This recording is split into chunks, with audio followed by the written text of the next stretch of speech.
ATS or HomeKraft product from launch till delivery and then post delivery have tripled. The industry need qualitative feedback, and I'm glad you guys are doing that job.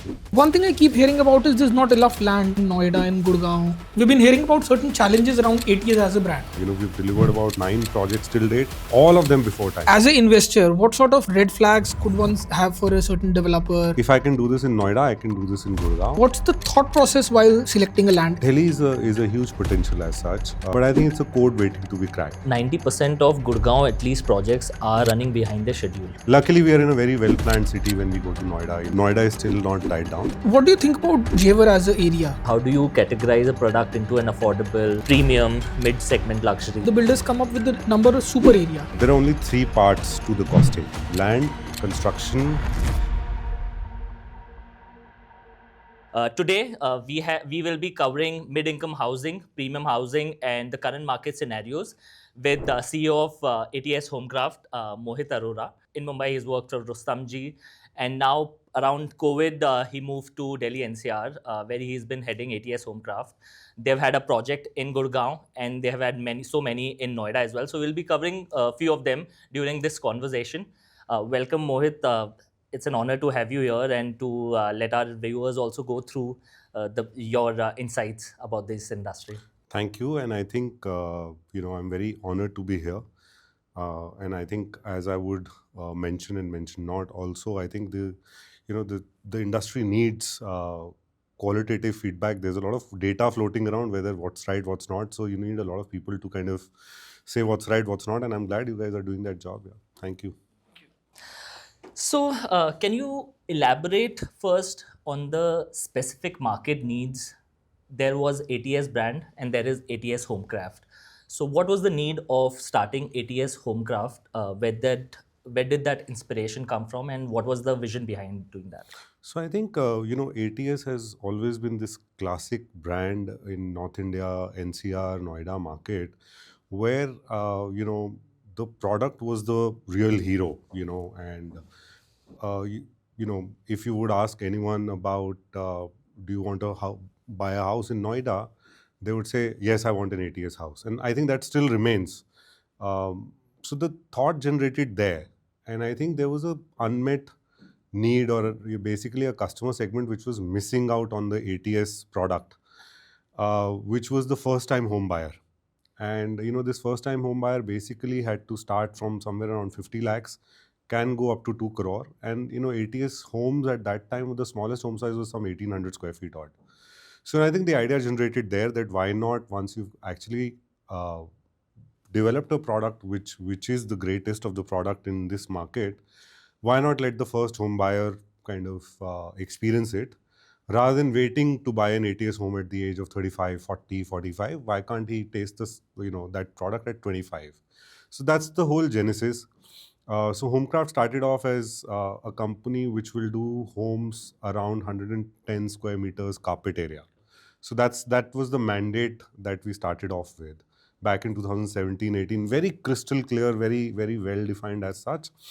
And the only thing that would change was that, by the way, the amenities would remain the same, the massing remains the same, the two to a core concept remains the same. Most of the things remain same. The only thing that changes is that you do a slightly compactor version. So you basically, if you were doing a E-class Mercedes, you're basically now doing a C-class. You're or an A-class as such, and you kind of tap the customer early and let them experience what good living is. So that's what kind of inspired it, and that's what we've been doing since that time. Yeah. So Mohit, if you can answer, like we've been hearing about certain challenges around ATS as a brand. Is HomeKraft shielded from that? How does the thing work? So I think in the history of real estate and in the history of the market, what we've seen is we've seen these challenges come, and that's the nature, because very capital intensive, number one, very cyclical, plus very first generation entrepreneur also. So unless you're a house which can pump 10,000 crores and without thinking about it, just let it go. This is a cyclical business in that sense. So a bit of that cyclicity caught ATS on the wrong foot, because I think ATS was expanding. There were a lot of projects on Dwarka Expressway, Yamuna Expressway, Noida. The intention was to basically serve the market and be a bigger player in the market. But I think just caught on the wrong foot when COVID came around, or things around that. The market downturn came around before that. So there was a bit of around issues around that side. But I think as we stand today, we are possibly out of the woods. As ATS Group, it never impacted HomeKraft. One, because it is a separate balance sheet, separate business. We're an entity which is governed. The balance sheet is very separate and governed also by our investors, which is largely HDFC. And I think that's been proven in the track record that we have now. We've delivered about 9 projects till date, all of them before time. And we've made money. So that's very important. No matter what price we sold at, we've made money. We've made a margin which may not be very thick, but we've always made money in that sense. Shielded, but I think we're possibly as a group, we're doing way better than possibly many others. And we've delivered, as such as a group too. So wanted to understand the dynamics between ATS and HDFC, if you could share. So do they come on the company as a Company board promoter or or just a project so investor? I think I'll explain it. This can get tricky. So HDFC in 2017 and 18, HDFC Capital, they raised their first fund, Affordable Housing Real Estate Fund. So through that, they came on our equity shareholding. So, they invested into the company as an equity shareholder. Okay, so and they became 20%. So they own a 20% shareholding in HomeKraft Infra Private Limited, which is the flagship company of this brand. So they own 20% equity. Along with that, I think as we needed growth capital to acquire projects to do more, in 2021, they also gave us growth capital in the form of debt. So the equity remains, that is still there.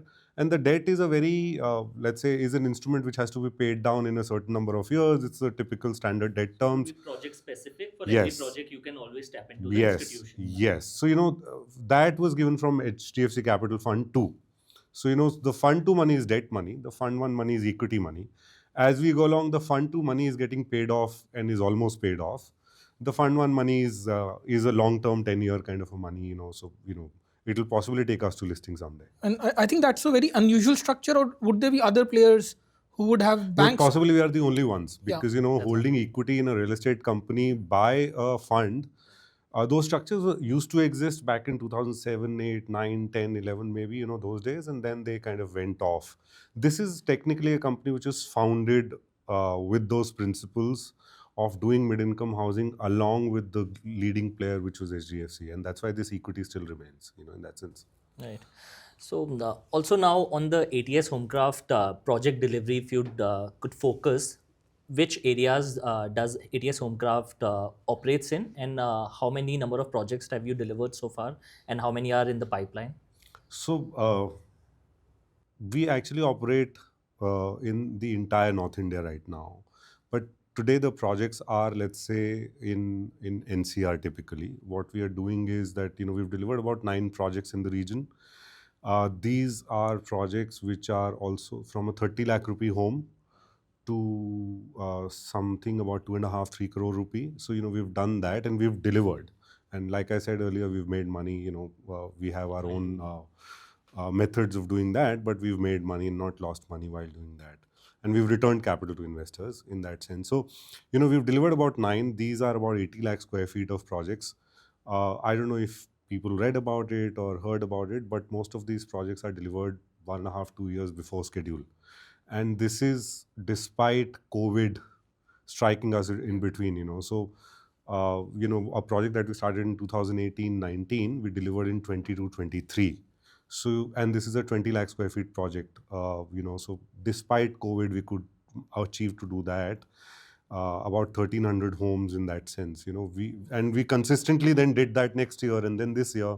So, 9 projects are already delivered as such. And this is beyond the ATS legacy. ATS is continuing to deliver projects and, that ecosystem is also delivering as such. Today, we are developing projects again across NCR. We have, Sona is done, dusted. Possibly we'll do more. We are coming up with more, but we have Dwarka Expressway as a key market right now. Sanctuary 105, which was the last launch. We do operate in Noida, something in Sports City that is, it's developed and also under construction Right. both. 150. 150, which is Pius Hideways, Pius Orchards, Hideways is done, Orchards is going on. Then, Nobility and Happy Trails are completed as such. We're doing Ghaziabad right now, a mall there, which is called Khyber Range. And we're also doing about 20 lakh square feet of housing over there, which is Floral Pathways. So we're doing that. Other than that, we've just started another commercial development called Cabana High. We picked it up from the ATS portfolio. We're developing it. It's doing really, really well as of now. It is in Noida extension sector, very close to the God Chowk. So, we continue to do that. Going forward, I think the future is where I'm, because what we've done is we've delivered a lot of stuff that we had. And in this year, we have a lot of pipeline to come in because, the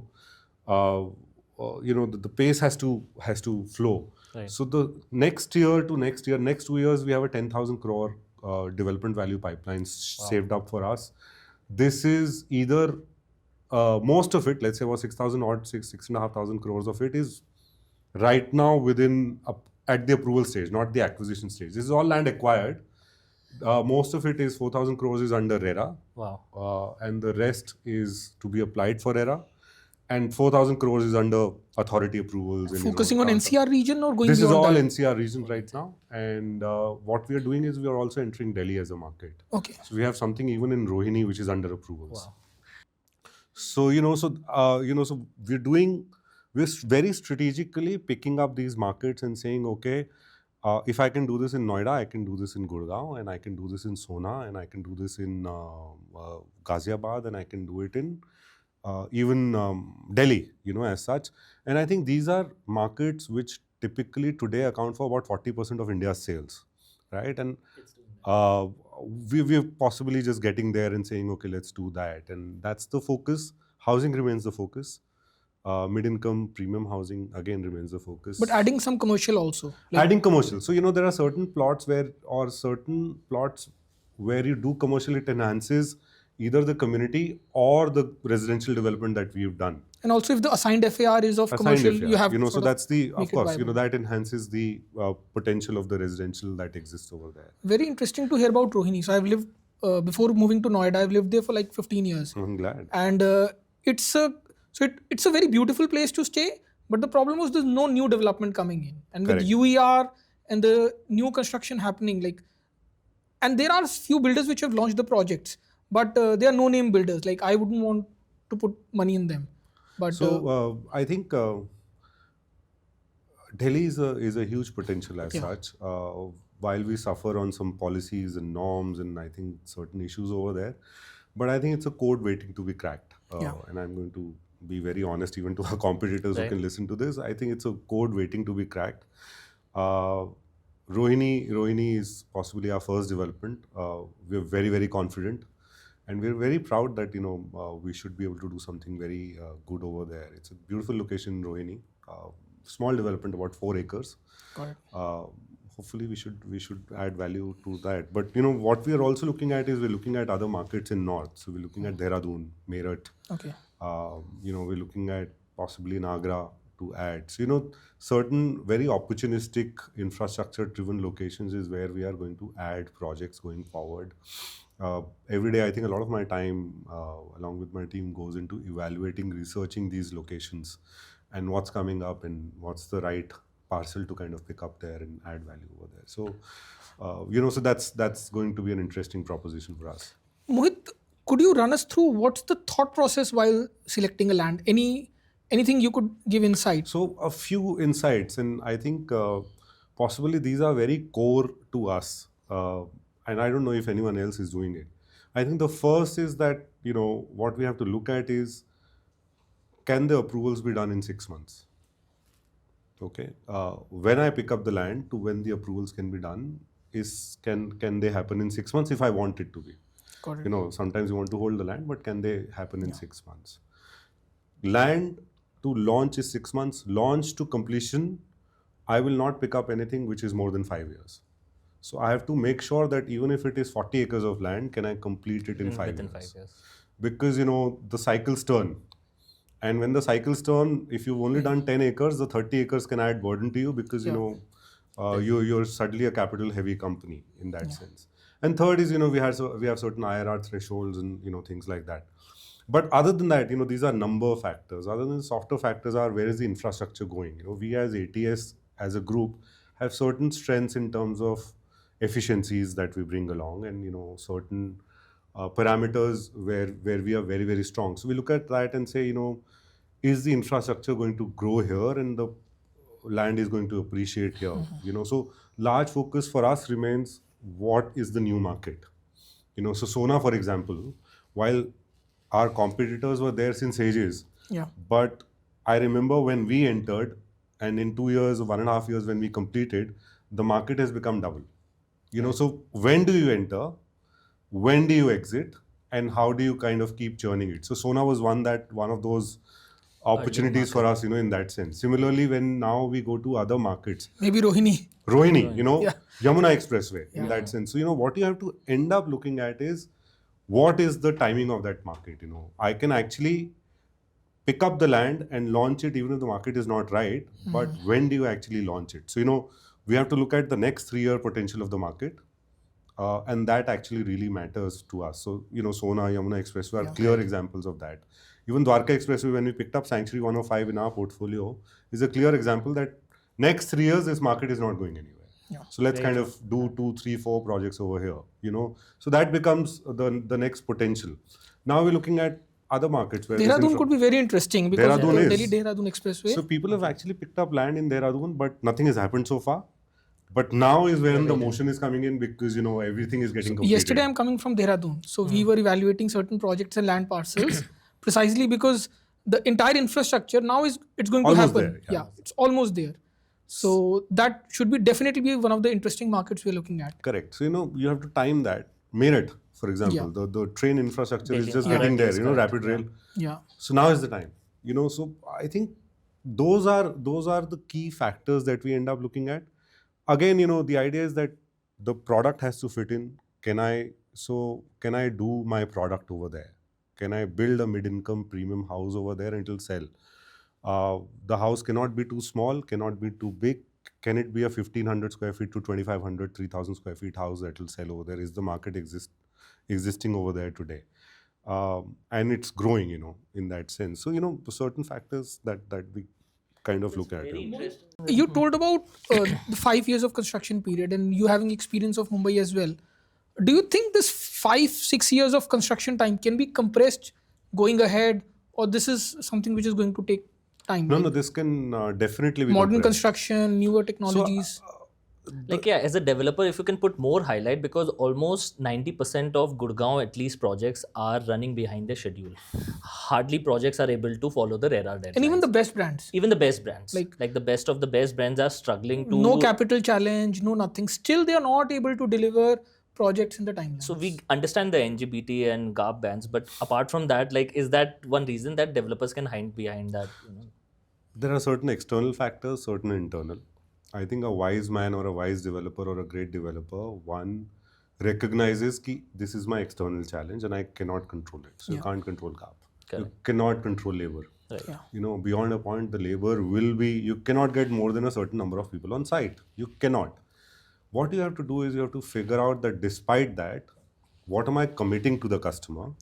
Running late is a function of two things. What are you committing and what are you achieving? So what are you committing to your customer? Are you committing an unrealistic timeline and not gearing up for it? Are you committing 3 years and delivering in 5? Clear case. Or are you committing 4 years and delivering in 3.5, 4? So that's one aspect. I think that is possibly where I would say NCR lacks. The real commitment bit is where the NCR market sometimes lacks.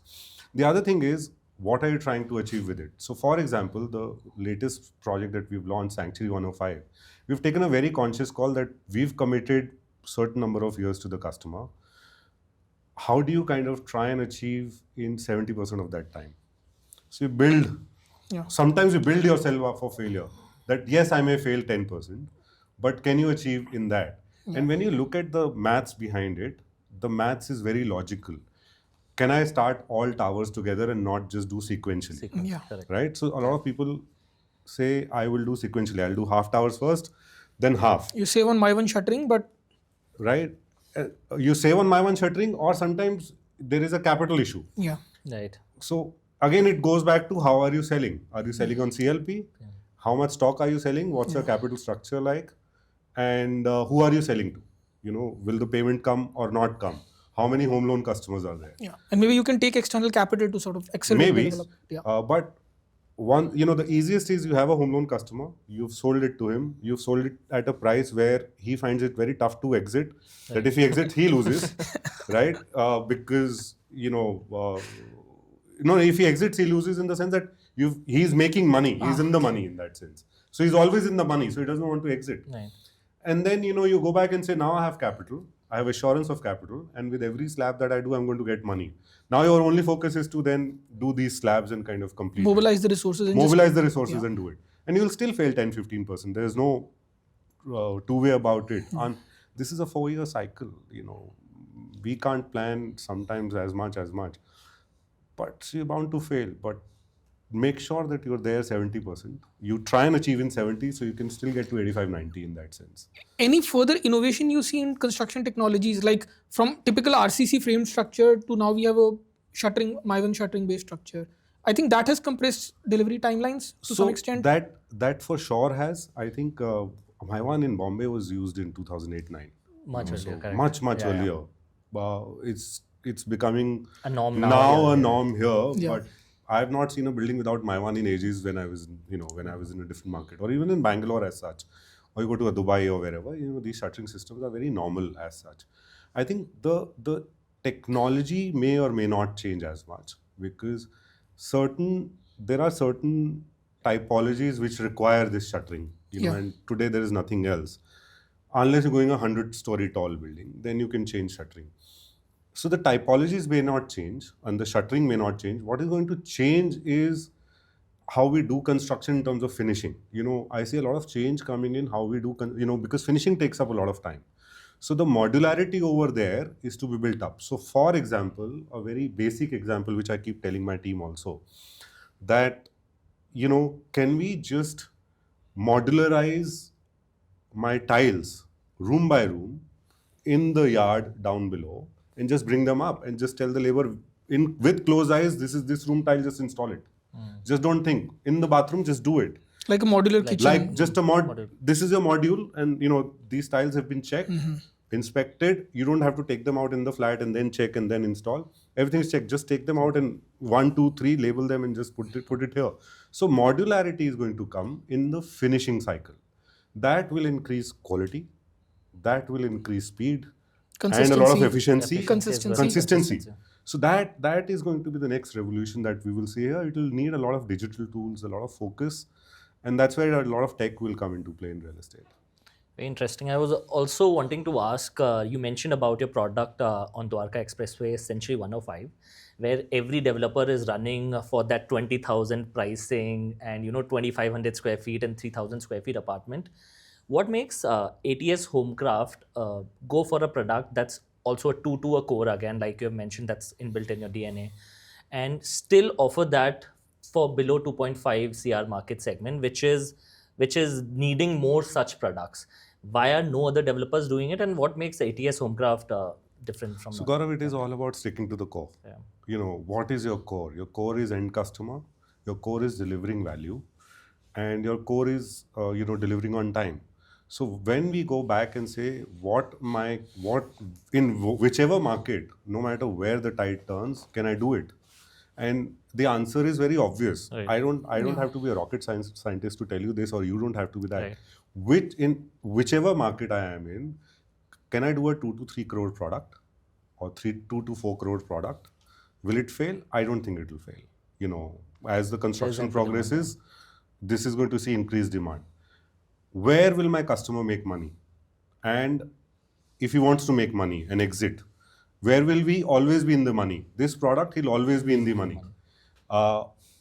Where will my customer want to live? Where is the end consumer? This is where the end consumer is.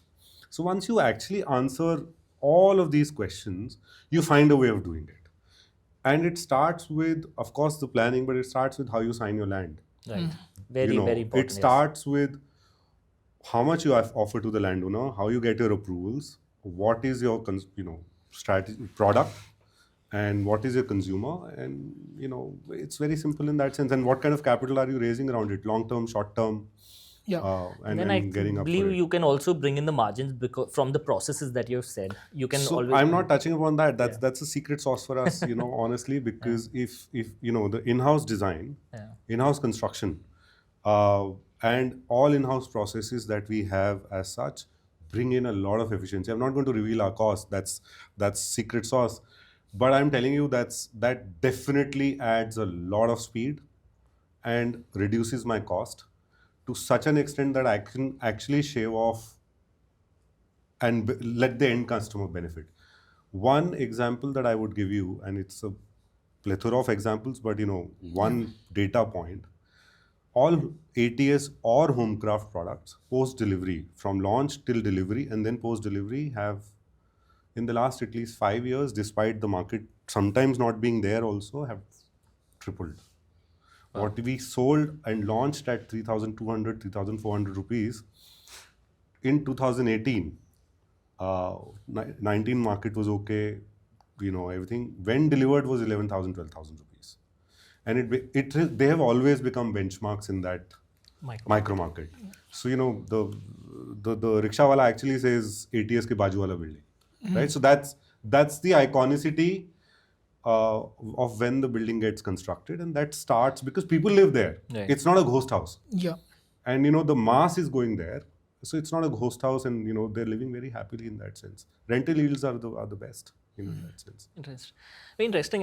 When you mentioned that your cost analysis also, like if for our viewers, we could break it down into unit economics. Say for that matter, I think just we can take an assumption if the land is costing you around 3,000 square feet, then what would be the bare minimum pricing that typically end users should expect? Gaurav, I get you, and this is a very simple question, but it gets asked so often, Right.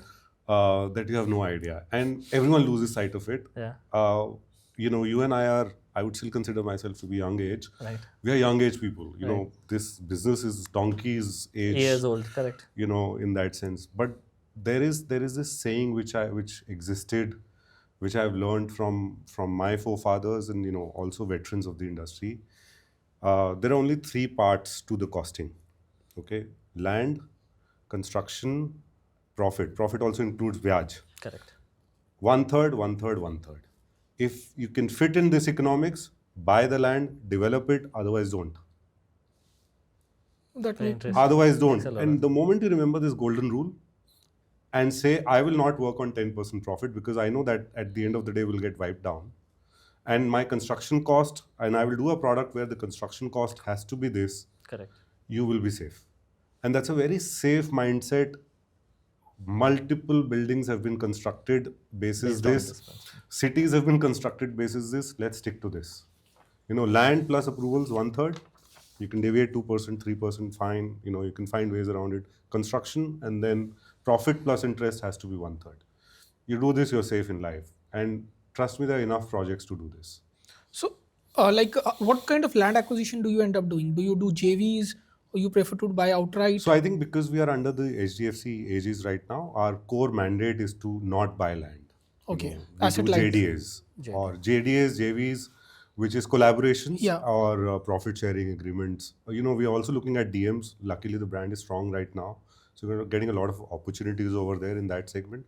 By that, actually, what happens is that, the landowner actually gets the best of both worlds. Yeah. They get a good brand. They get our secret sauce in terms of quality, construction, time. They can play for the long term. And they get, and they can play for a long term. They really make money. All our landowners have been pretty safe accordingly in that sense. And we've delivered again. So, that's our secret. One thing I keep hearing about is there's not enough land in Noida, in Gurgaon, in the entire NCR region. So what's your take on that? Is it? So let's break it down. Yeah. Let's break it down. NCR typically is about 3 markets and then some peripheral markets as such, right?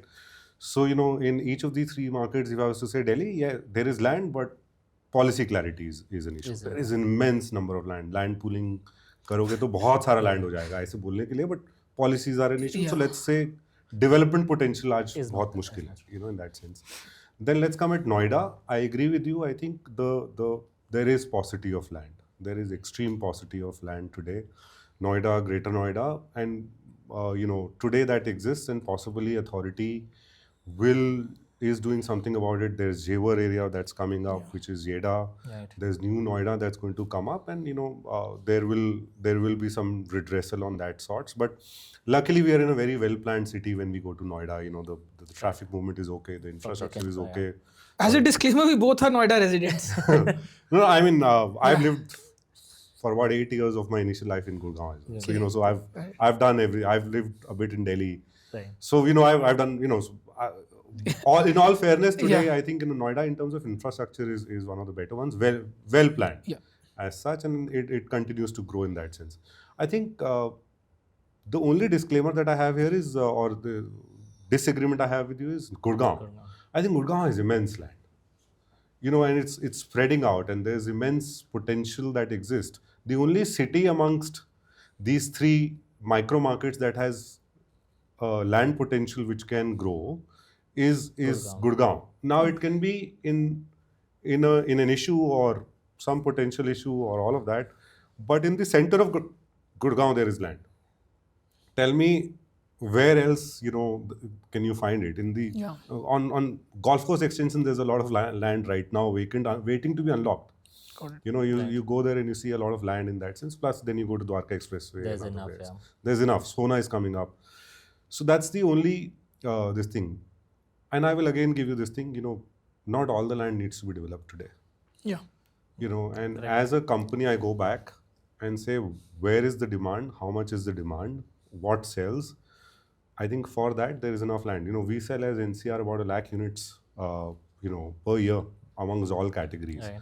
1 lakh units, if you count as 2,000, 3,000 square feet, is what 20. Kitna ho gaya? 1 lakh, 20, 30 lakhs, so 3 No, million. about 20 crore square 20 feet. crore right? square feet, sorry. 20 crore square feet हो गया. 20 crore square feet के लिए 20 crore कितने projects लगाओगे? 100 project लगे तो you'll be able to do it. I think we have enough, for the year. So with respect to the demand, we have enough.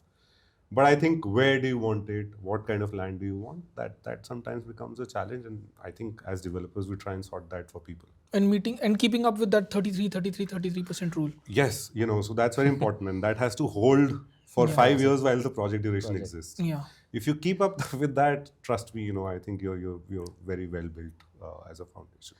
So I would also want to you would probably in the circles with the developers, you would be meeting and having a lot of conversation around that. So have the lobby actually decided to make Gurgaon unaffordable for everyone? Why aren't developers doing more mid-income housing projects there? The land prices, yes, have increased a lot. And what is available on Dwarka Expressway, you mentioned nothing is available below 50 CR of sorts. New Gurgaon again is 35, 40 crore per acre. That is what we keep hearing. So why are developers not doing more projects? What is stopping them from doing that? So per se, disclaimer again, if there's a lobby, I don't exist in it because we're launching a 2-3 crore product. So if there is a lobby, I am the first one to kick out. But so to say, I don't think there is anything. Yeah. I think these are just market dynamics today, and this has been true. I've seen 3 cycles now, but this has been true every cycle. The moment the price rise happens, I think there is this intent, or the market starts demanding luxury housing, and I think that's what is happening right now, and possibly we will see people coming back to doing something else later. But this is right now the market forces that are guiding. The other thing is when you end up buying land and cost of capital is high and all of that, luxury of course makes the most margin in that sense. So some bit of decision making is also guided by that, and there is consumer. The Indian consumer is earning more every day. So it's market guided. I don't think there is a set of people who are trying to decide. I think the market is deciding that and guiding us as to what to do. You people come and give us feedback, sir, please do a 4-bedroom. There's a customer for 4-bedroom. Yeah. So these are market forces. These are not guided by anything else. This is, and the market kind of guides you something else, you end up doing something else in that sense.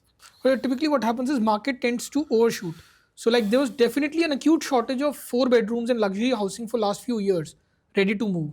But then we feel the investors and the builders, they've sort of just created an endless supply maybe, or just too much. That might need to do some correction, and more affordable has to sort of come in and balance it out. Correct. I think, I go back to this and I see it in a different fashion, guys. I see, so certain parts of Gurgaon are meant for luxury large houses. Yeah. Correct. वहाँ पे आप नहीं कर सकते हो. You do a 2-bedroom, 3-bedroom, you're bound to fail because वो खुद ही 4 crore, it will be a 4-5 crore Correct. product. You can't do a 2-bedroom at 4-5 crore. That's bound to fail, minimum. So you don't do that. Don't do that in that market. Then there are upcoming markets. In these upcoming markets, you cannot do a 8 crore product.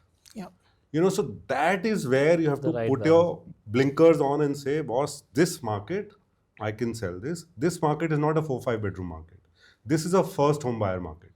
I cannot do luxuries of 7-8 crore rupees in a market that's still upcoming. I will do later. Let's say, if you want to do it, let's save some land for it, or let's do it in the next project. But let's cater to where this market is.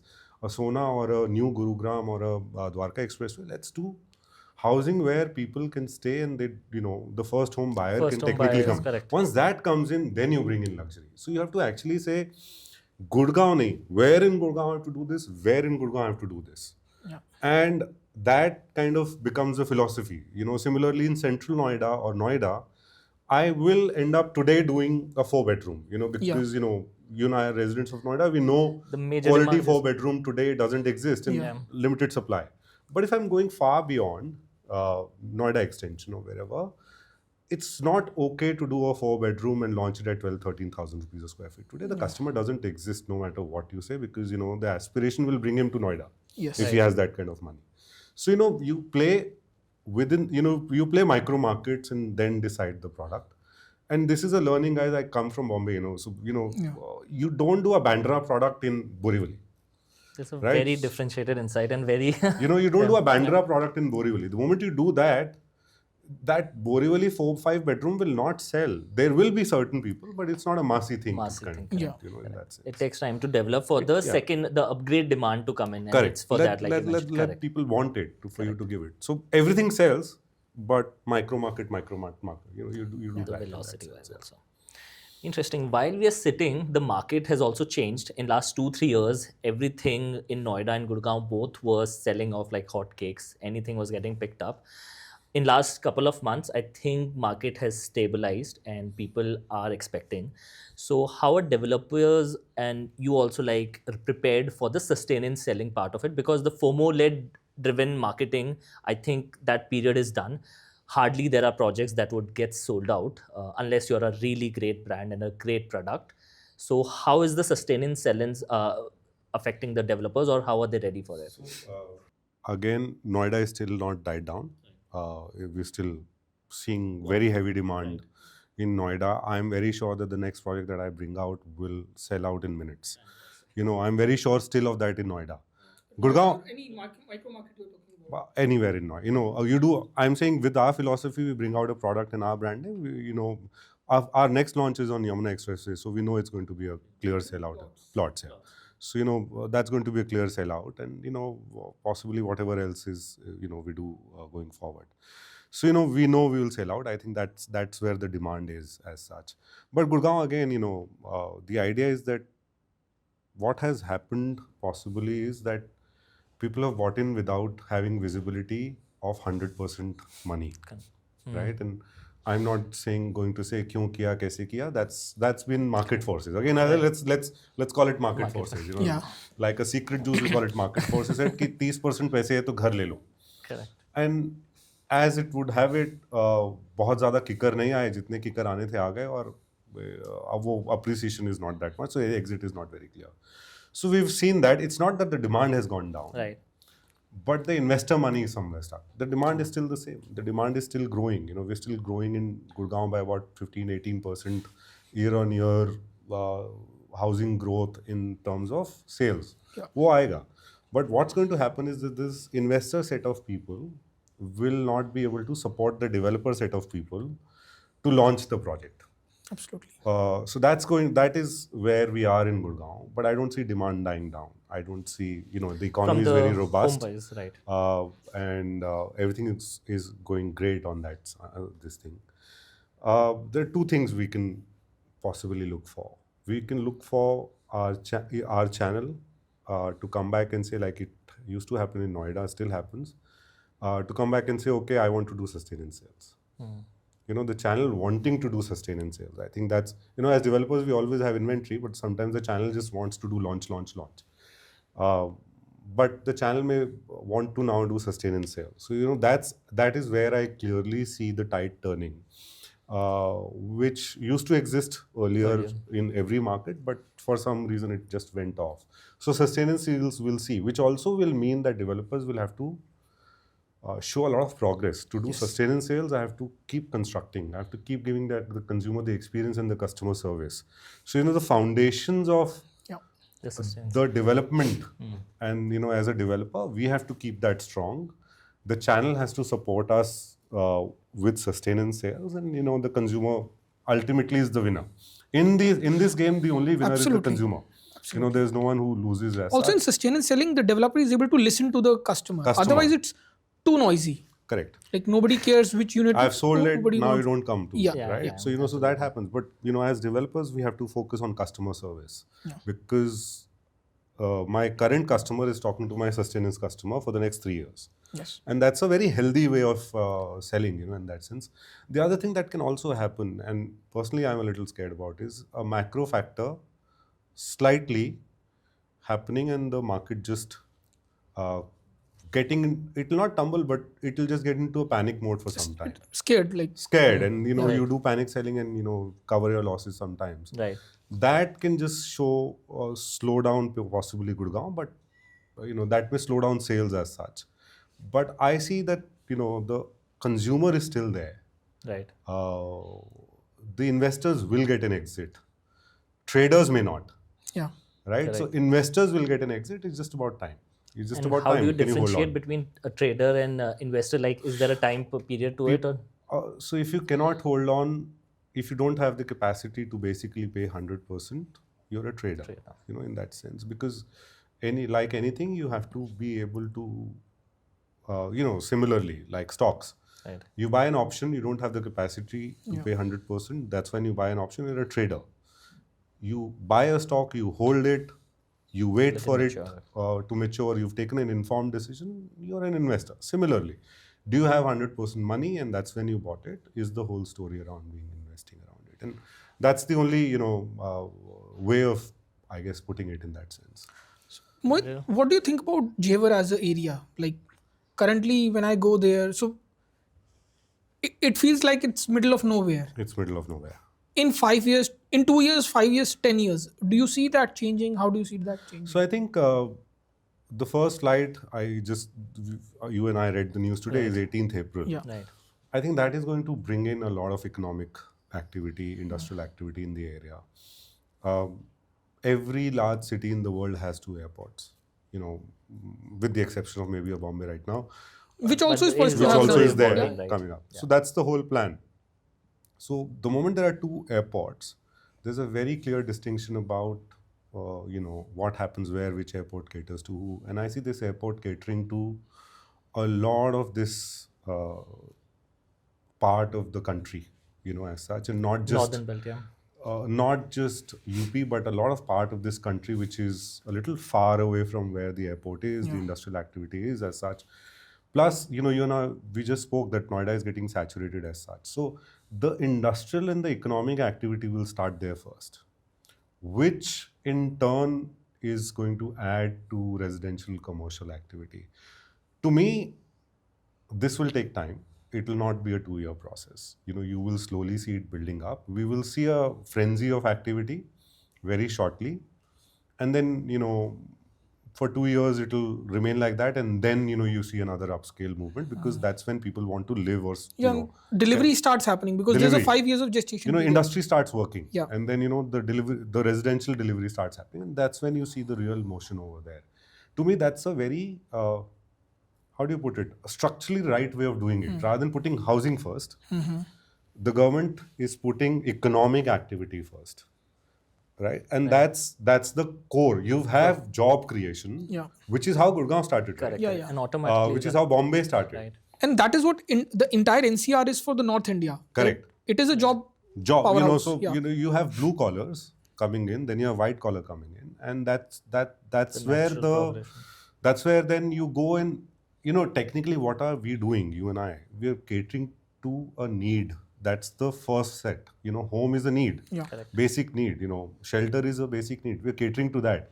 So that is bound to come once there is job creation. That is going to happen over there. And I think there's strong belief in the leadership of the country and the state to make this happen very, very convincingly in that sense. Any potential risk factors you see in the Jewar region? I think I see only a macro risk of industry being slow. We've had a Nagpur fallout ages back where some activities was planned and didn't happen. Possibly a macro effect can only mislead it, but I think we have enough commitments where to the government where this is already happening. In that sense.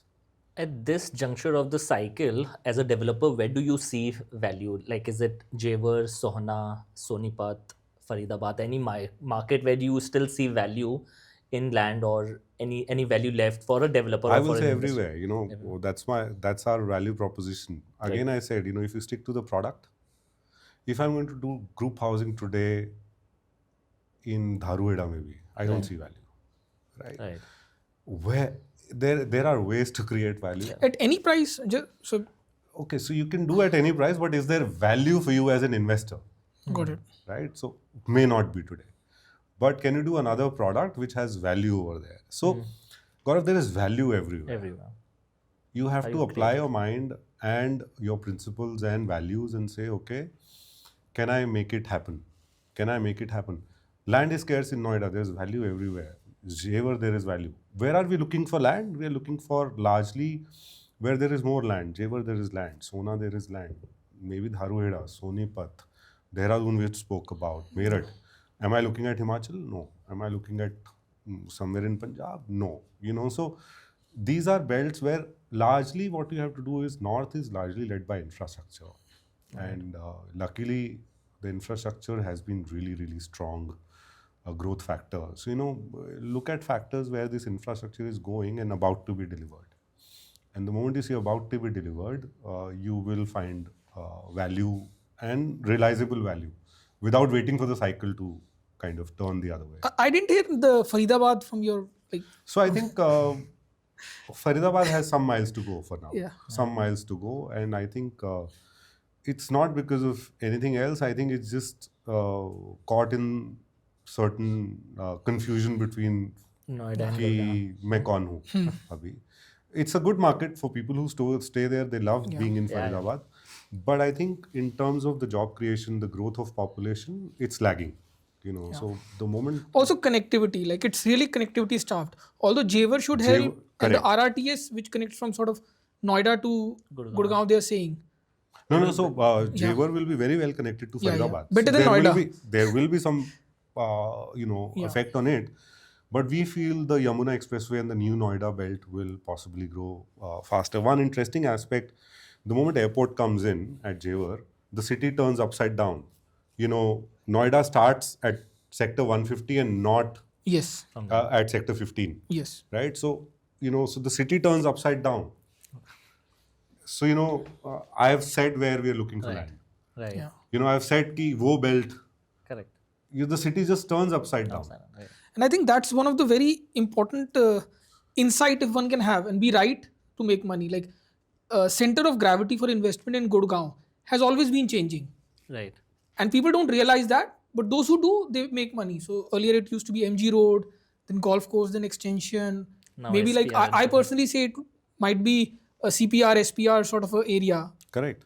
That will be the center of gravity. The And center of distance That's where we would be saw measured from there. Like how far are you? Correct. And that's where we saw almost 1/3 of the launches also last year. So that's Yes. where everything is. That's where everything came along. And, it's, let's be honest, everyone got the benefit of it. Right. It's only now when it's a little overheated sometimes. So, Noida will turn upside down. Yeah. We'll just start the city somewhere else. Interesting. Also, there's a lot of conversation around luxury. Everyone was selling luxury, ultra luxury. Of course, DLF launched the super luxury of all. So, what is the definition according to a developer? How do you categorize a product into an affordable, uh, premium, mid-segment luxury? What are these definitions like, or are these used so vaguely, or is it just for the So I think marketing? you can punish me for it, but luxury is overused as a concept. Okay, so uh, it can go back to where we came from, in 70s, 80s, where possibly we didn't see so much. And so everything feels like luxury, or it may be that there's no definition of it, so let's call it luxury as such.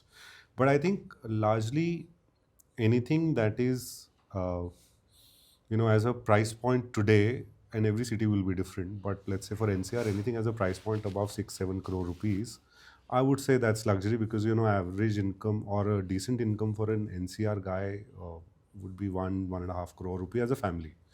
So once you have that, that's premium. About 5-6 crore. 4 times the annual Yeah. income is your house that you can typically take as such. Right. So you take that, and anyone who's earning more than 2 crore rupees is a rich person, and if he buys a 10 crore house, that's luxury. So to me, in that sense, and I think that's true for Bombay, that's true here right now, and that's true even for Noida. That's technically luxury. But the mass right now is at income bracket of 1.5 crore rupee. 78. You start at 75 lakh, you do 1.5 crore rupee family income. Husband, wife earning 50 lakh each salary at the age of 30 to 35. I think that's where the market is, and that's mid income to premium kind of a market for us. But anything beyond just falls in that luxury bracket. But so for example, I would ask you if Golf course road prices today are what, 35,000 rupees, 35,000 rupees a square feet. You do a 2 bedroom at 1,200, 1,300 rupees a square feet, it But turns is that 5 a crores. luxury? Is that luxury? No. Yeah. Or a 3 bedroom over there, Yeah. a small compact 3 bedroom, 1850 1,600 also square would feet, not be. 7 crores. That's not luxury. Yeah.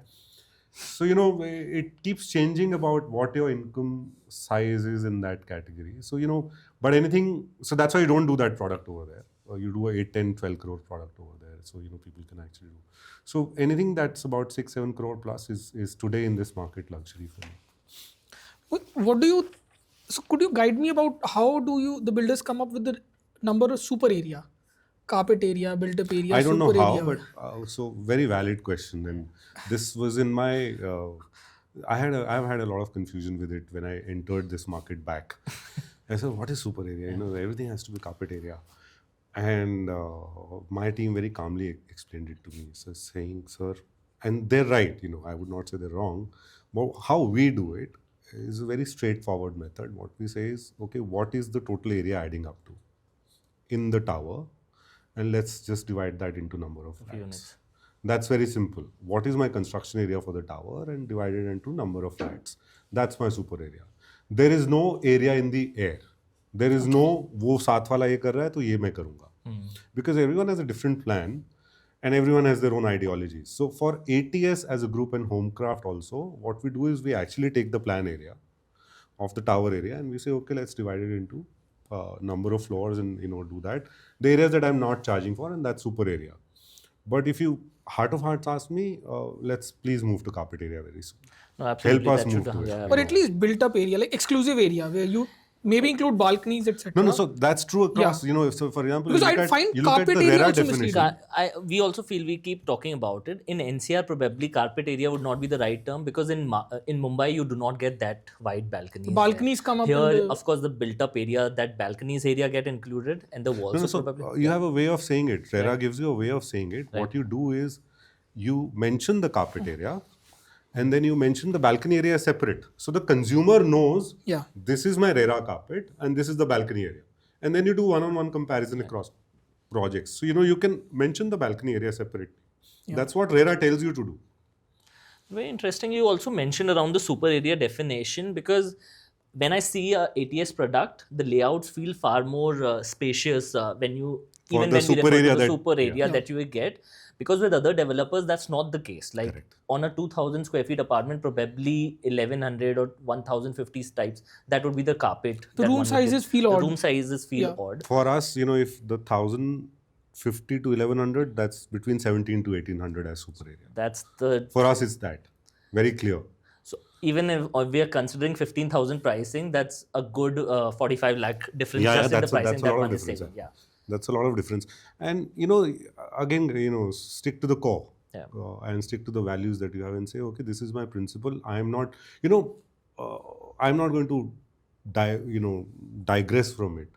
What that does is also it actually tells you what are you constructing. My cost is on super area, right? Yeah. So वो भी ध्यान में रखना है कि मैं फालतू में एरिया तो नहीं बना रहा हूँ. So when you are actually counting the real area, you are actually thinking about cost also. Cost as well. Right.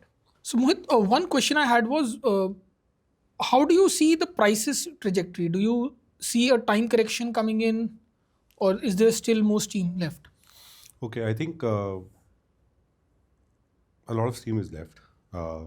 Depends on the horizon. If you're going to talk 6 months, 12 months, certain micro markets don't have that steam. But if you talk about a longer duration, gestation period of 3 years, 4 years, like a typical investor, I think we have a lot to come.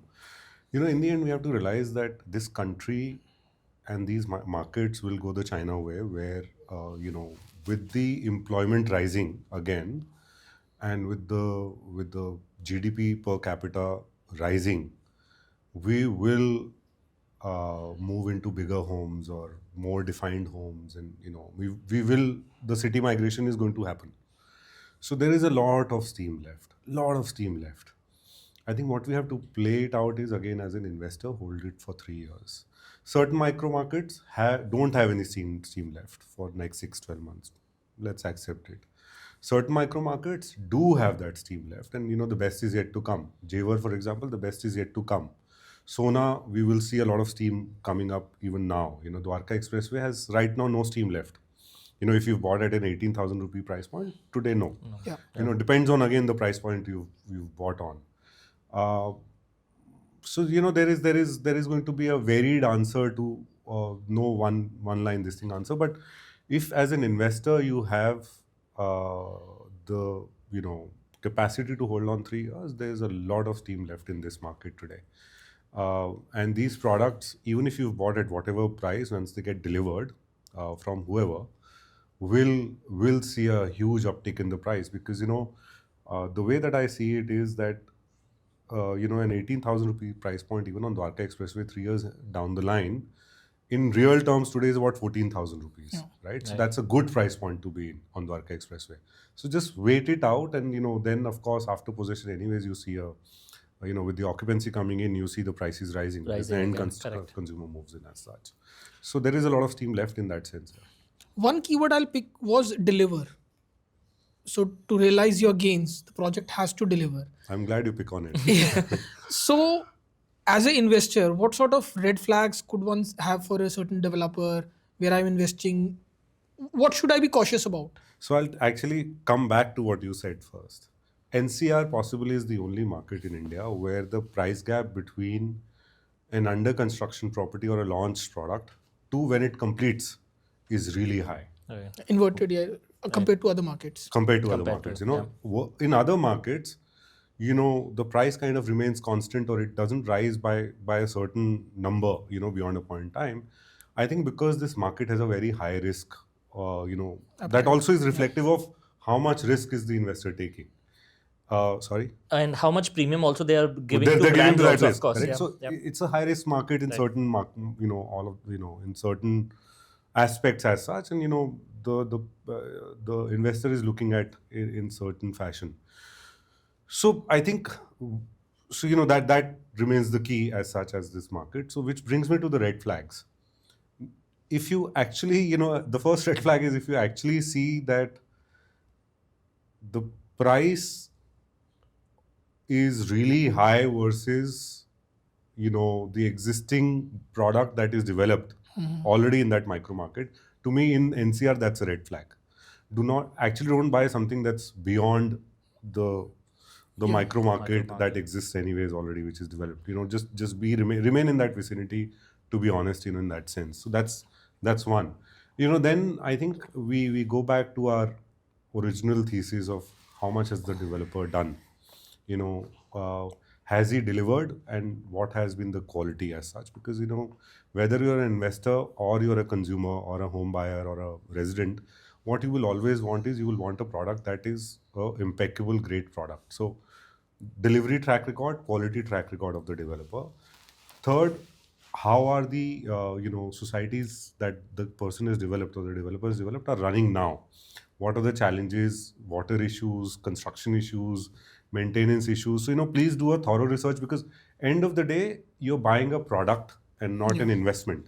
Yeah. So first, actually do your diligence on the product, whether the product is going to get delivered in the most impeccable manner that it is. I think that's the first diligence.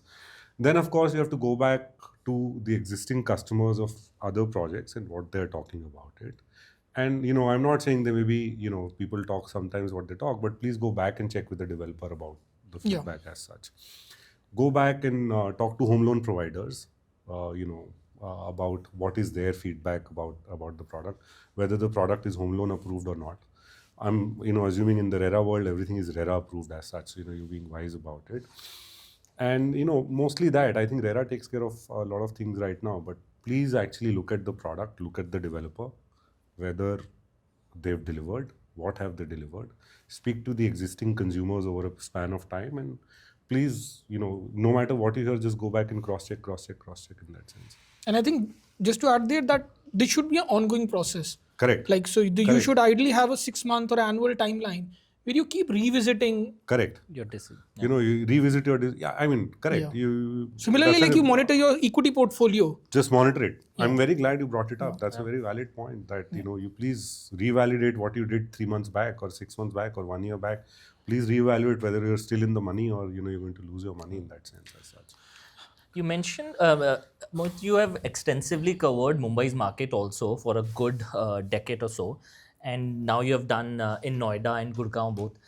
Would also want to understand how Maharera and HRERA, UP RERAs are different. I believe like Mumbai's RERAs are the most stringent from when it comes to even brokers' licenses. Almost 90% of brokers here do not even operate with the RERA licenses and all. And brokers actually play a very big role in a customer's buying experience. And so, what are your thoughts on that? Should regulations be more stricter? Where is RERA's and UP RERA's attention are? I'm sure you would be talking to those regulatory authorities also. How are they seeing this market evolve for the?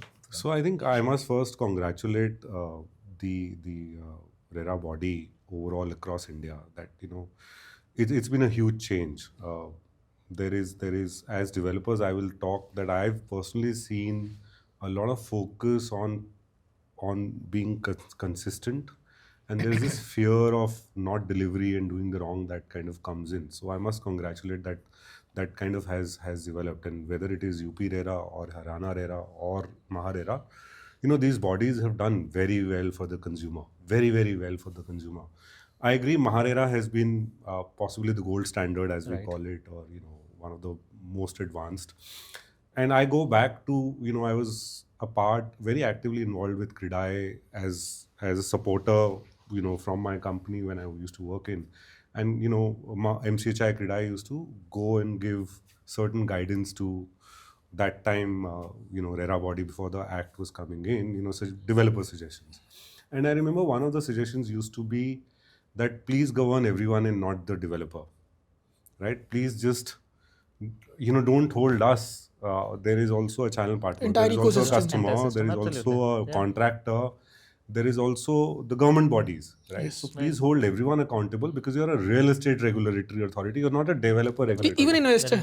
Investor, Yes. so customer, Yeah, let's yeah, say, yeah, so please govern everyone, have that. And, I remember because at that time developers were the only devils or the biggest devils, this kind of didn't happen at that point in time, but there was always intent. I think Maharera is kind of trying to do that right now. Maharera has gone beyond developers. So, within developers, what they've done is they've, of course, proposed that the developer rating has to happen, right? Which was opposed, not opposed. People said, it's not right. You can't do that. But, they tried in their own way to protect the customer and the investor, and said, okay, I will also give rating to this thing. But what they're trying to also now do is rate the project in terms of quality. So, there are third-party quality auditors who will actually audit the quality of the project during construction and give certain ratings. I think that's a very valuable That's a step because great- preventive. Yeah, yep.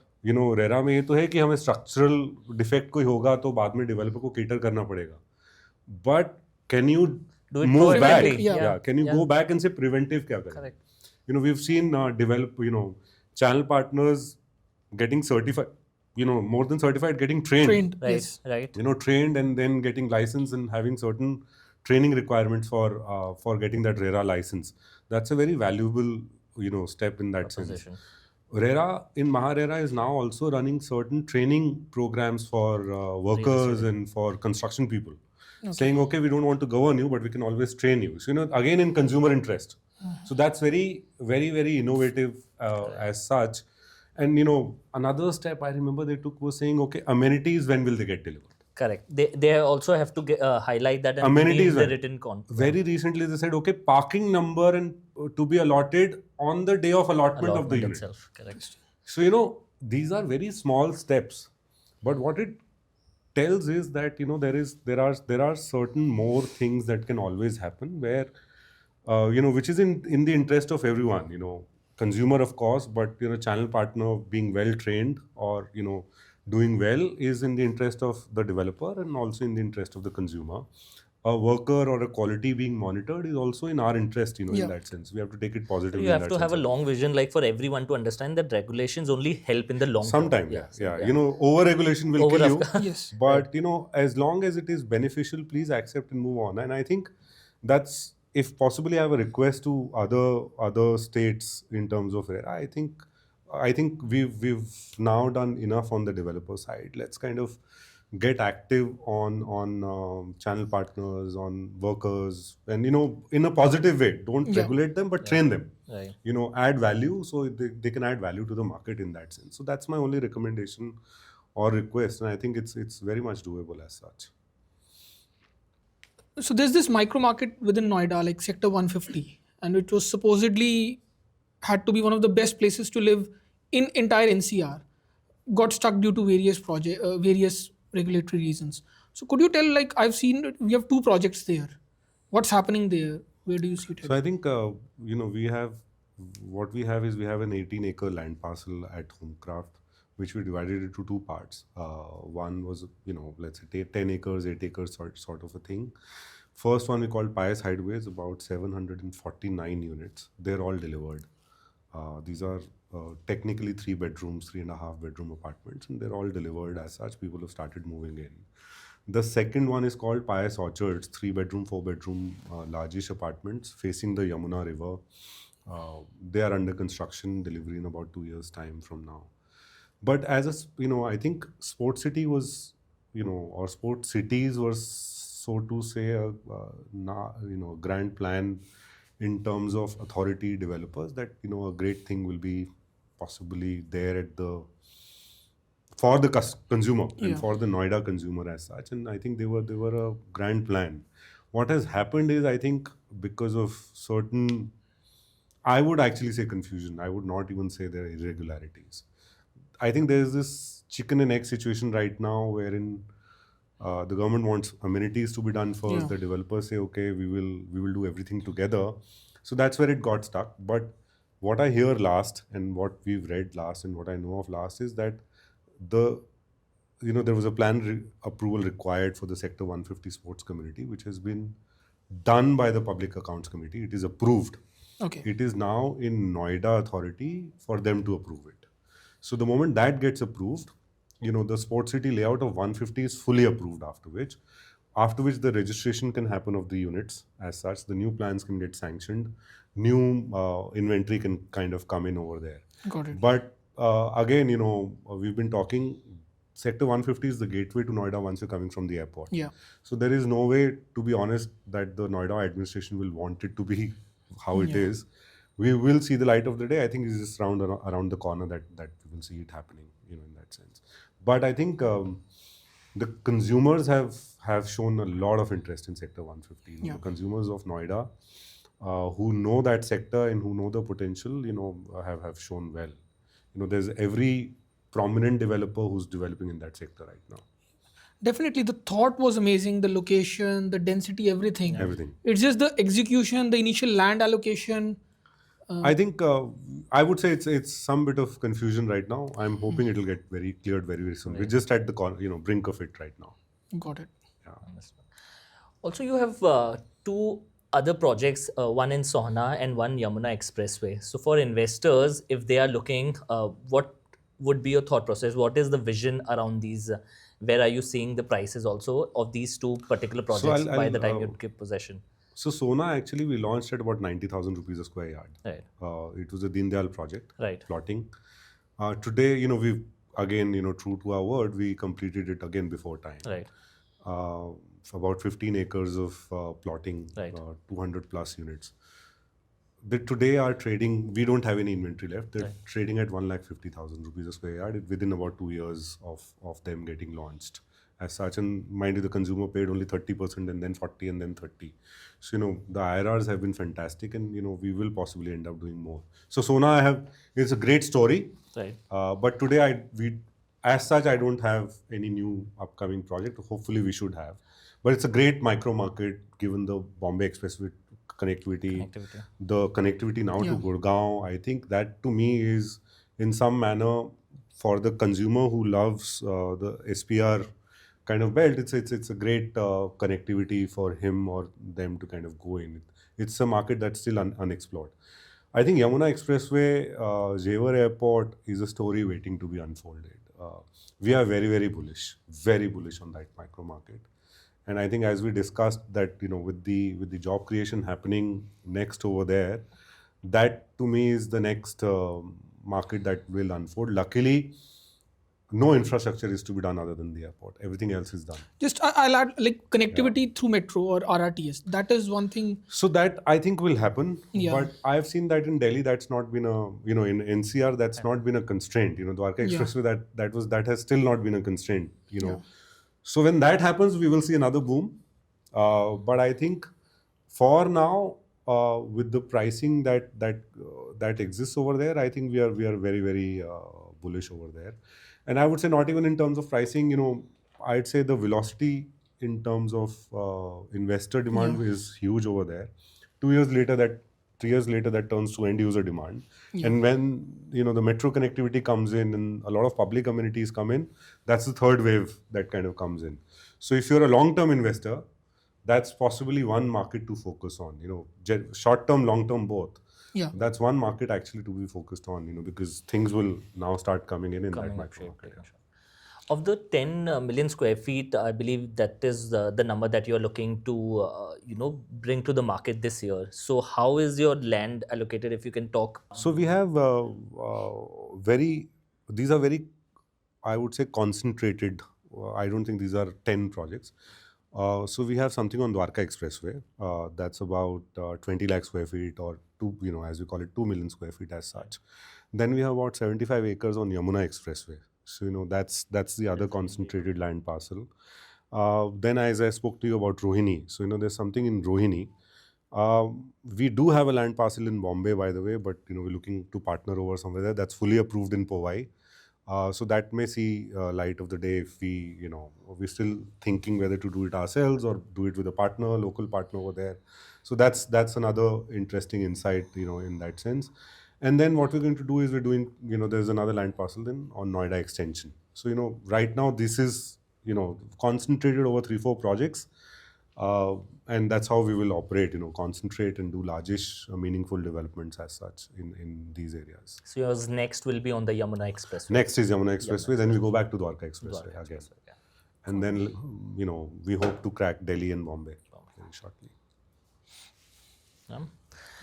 All right, that was today's episode. I believe you would have got great insight. This was last 20 years of experience that Mohit has shared with us across Gurgaon, Noida, and a lot of learnings which our market can also absorb from Mumbai, which is probably the pioneer. And if you found this episode insightful, then do share and like it in your circles, and do subscribe our channel Zeno Realty Insights. We'll be back again. Do let us know which other guest you'd want us to bring it on the show. And thank you for listening in. Thank you, Mohit. Thank you guys. Thank you. Very, very helpful. Thank you.